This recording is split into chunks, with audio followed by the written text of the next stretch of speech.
Дали ще има позиция от тези мощни автомобили, въпреки водата по асфалта?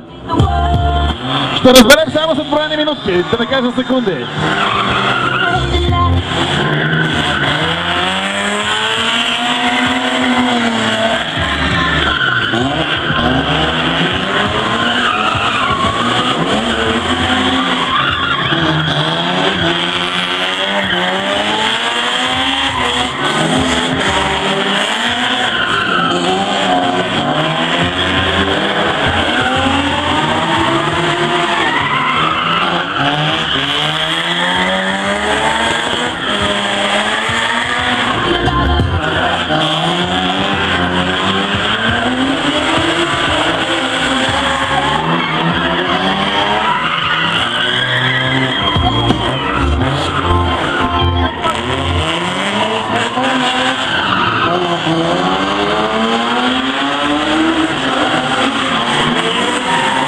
Уважаеми дами и господа, единствено аплодисменти за най-сърцовото момче, което дава всичката газ въпреки водата по асфалта.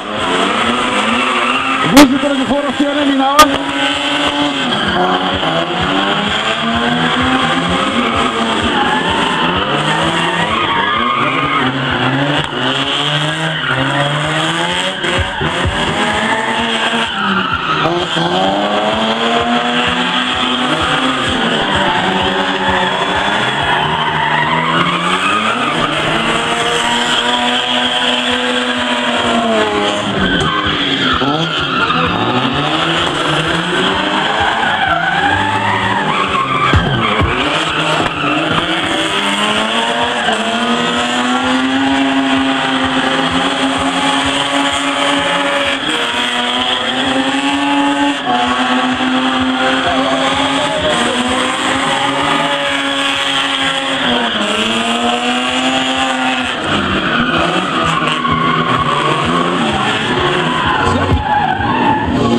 Влади Симеонов, дами и господа, и Иван Демилев, ставете на една страна.